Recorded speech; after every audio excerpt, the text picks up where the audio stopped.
Hizb ut তাওহীদ সত্য নাকি সুপরিকল্পিত বিভ্রান্তি? বিসমিল্লাহির রহমানির রহিম। আলহামদুলিল্লাহি রাব্বিল আলামিন ওয়াসসালাতু ওয়াসসালামু আলা সাইয়্যিদিনা মুহাম্মাদিন ওয়া আলা আলিহি ওয়া আসহাবিহি আজমাইন। আসসালামু আলাইকুম ওয়া রাহমাতুল্লাহি ওয়া বারাকাতুহু। সম্মানিত দর্শক, ইসলামের ইতিহাসে সত্য ও মিথ্যার সংঘর্ষ নতুন নয়। নবী রাসূলদের যুগ থেকেই এমন কিছু মানুষ ছিল যারা আল্লাহর দ্বীনকে নিজেদের চিন্তা, দর্শন কিংবা নেতৃত্বের মাধ্যমে নতুনভাবে ব্যাখ্যা করার চেষ্টা করেছে। কিন্তু প্রতিবারই আল্লাহ তার কিতাব ও তার রাসূল সাল্লাল্লাহু আলাইহি ওয়াসাল্লামের সুন্নাহকে সত্যের চূড়ান্ত মানদণ্ড হিসেবে প্রতিষ্ঠিত করেছেন। আজ আমরা আলোচনা করব হিজবুত তাওহীদ নামক সংগঠনের কিছু বক্তব্যকে কোরআন ও সহিহ সুন্নাহর আলোকে কিভাবে যাচাই করা যায়। আমাদের উদ্দেশ্য কাউকে হেয় করা নয়, বরং আল্লাহর সন্তুষ্টির জন্য দলিলের আলোকে সত্যকে স্পষ্ট করা। আল্লাহ তাআলা বলেন, ইয়া আইয়ুহাল্লাযীনা আমানু ইন জাআকুম ফাসিকুম বিনাবাইন ফাতাবায়ানু। হে মুমিনগণ, যদি কোনো ব্যক্তি তোমাদের কাছে কোনো সংবাদ নিয়ে আসে তবে তা যাচাই করে নাও। সূরা আল হুজরাত আয়াত নাম্বার 6। এই আয়াত একটি নীতি শিখিয়ে দেয়, যাচাই ছাড়া কোনো দাবি গ্রহণ করা যাবে না।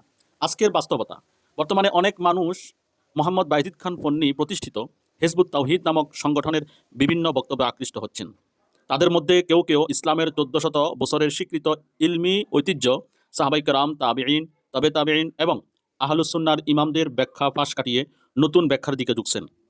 প্রশ্ন হলো, ইসলামের সত্য কি নতুন করে আবিষ্কার করতে হবে, নাকি রাসূলুল্লাহ সাল্লাল্লাহু আলাইহি ওয়াসাল্লাম এবং তার সাহাবায়ে কেরাম যে দিন আমাদের কাছে পৌঁছে দিয়েছেন সেটিই পূর্ণাঙ্গ? আল্লাহ তাআলা ঘোষণা করেছেন, আল ইয়াউমা আকমালতু লাকুম দীনাকুম ওয়া আতমামতু আলাইকুম নি'মাতি ওয়া রাদিতু লাকুমুল ইসলামা দীনা। আজ আমি তোমাদের জন্য তোমাদের দ্বীনকে পূর্ণাঙ্গ করে দিলাম, তোমাদের প্রতি আমার নিয়ামত সম্পূর্ণ করলাম এবং ইসলামকেই তোমাদের জন্য দ্বীন হিসেবে মনোনীত করলাম। সূরা আল মাইদা আয়াত নাম্বার 3।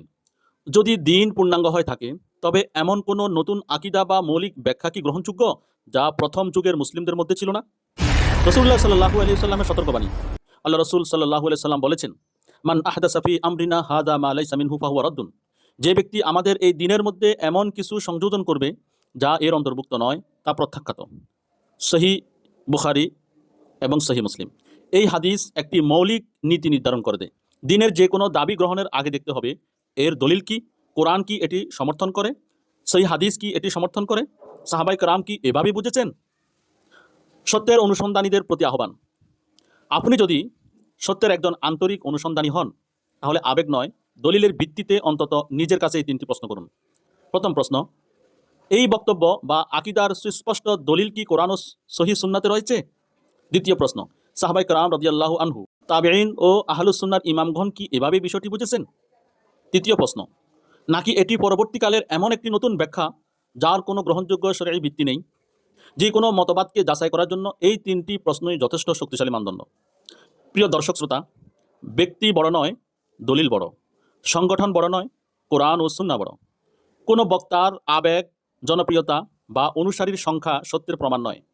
একজন মুসলিমের জন্য সত্যের একমাত্র মানদণ্ড হলো আল্লাহর কিতাব এবং রাসূলুল্লাহ সাল্লাল্লাহু আলাইহি সাল্লামের সুন্নাহ।